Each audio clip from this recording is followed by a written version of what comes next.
Wouldn't. I would have left this. That's your business.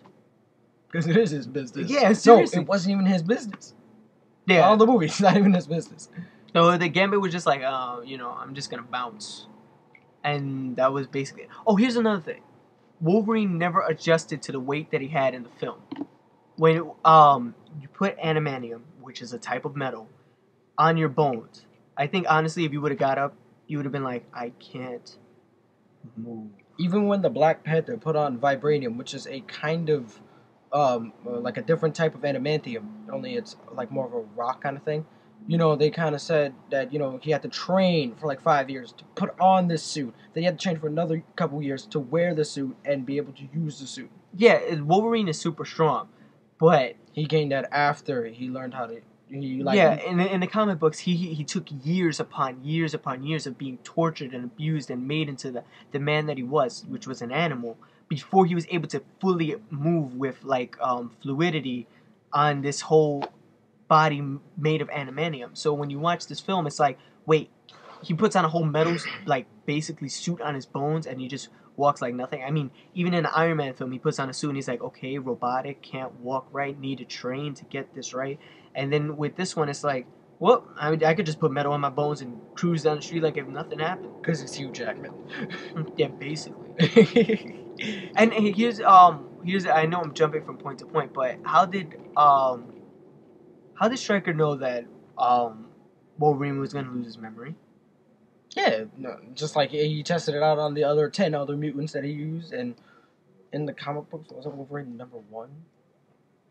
Yeah, it was just Weapon X. It wasn't 10, it was just, he used Weapon X. Who the hell was 1? Oh, his son was 1? So who was 2? Who was 3? Who was 4? Who was 5? What happened to these people? Did they die? Captain America. No, Captain America was not number 1. I don't care what anybody says. And here's another thing. I know 20th Century Fox only owns the rights to X-Men, and Marvel owns the rights to Captain America. But where was Captain America in World War II? The thing that I felt that happened here was that a lot of people wanted Captain America to have a cameo in this film, which I would have loved. Me too. I'm 100% Captain America fan.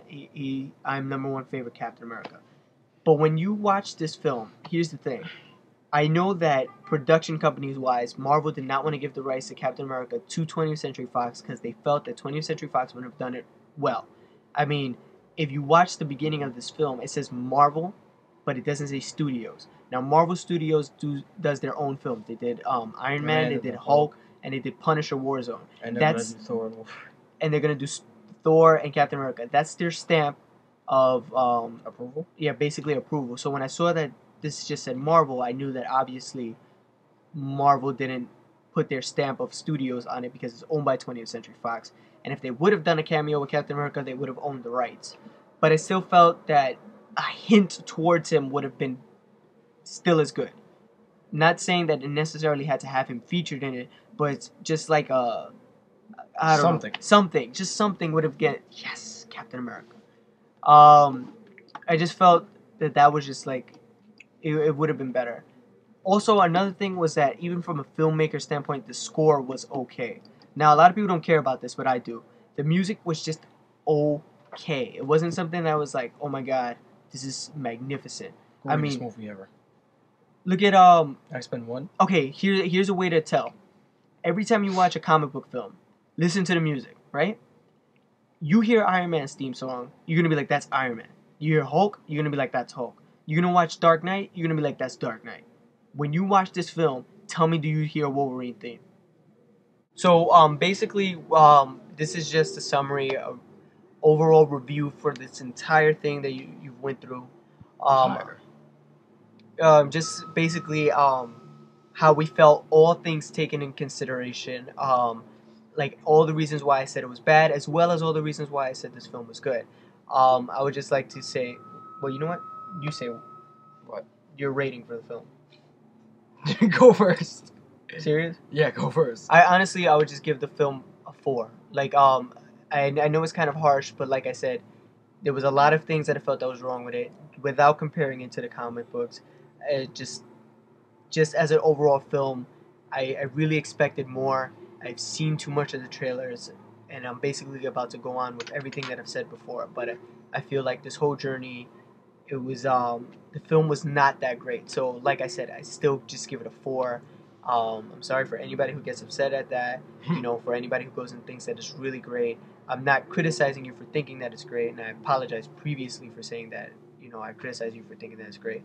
But like I said, this is just me explaining why I didn't think the movie was that great, worth the hype, worth the time, worth the money. What would you give it? Well, like you said before, you know, basically, I don't want to make anybody that goes sees the movie feel bad about it, but you know, I really was disappointed with this movie. You know, I was really looking forward to it until I saw it, and I was like, oh, this is the trailer with like more talking. Yay! So I could really give it a 2.1. It's really Yeah, really disappointing. Everything. I really don't want to go back to what we just said like before, but it's really like just a whole entire letdown. You know, from every point in every way that I thought it was gonna be good was bad. yeah. Like I really didn't want to be harsh on this film. Like, I didn't go in wanting to like it. I didn't go in wanting to dislike it. Like I just went in, saw it as it was, and even things that, as a comic book fan, it was way more disappointing than it was as a Just watching a regular movie for the first time ever. yeah. It was like either way. As a film lover, it wasn't to me. It wasn't that good, and as a comic book fan, it was even worse. So I try to rate it in between the balance of both, and I think that's why I'm harsh. Even though a lot of people say that you shouldn't base it on that way, I have to. I have no choice but to.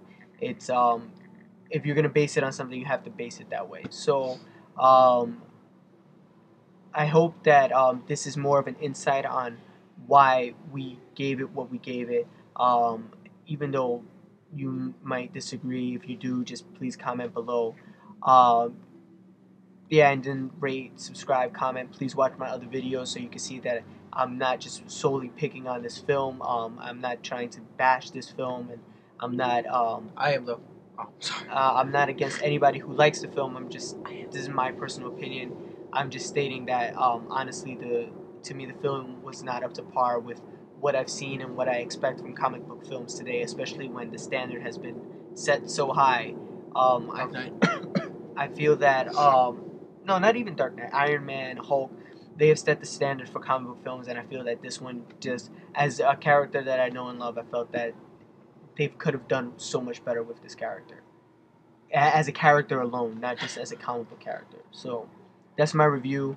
I gave it a 4. I give it a, what was it, 3? You said No. 2. Oh, 2. He gives it a 2. So that's my opinion. That's his opinion, and that's basically it. So this is Raise Rants for the Masses, and Just got served. Oh. that's it.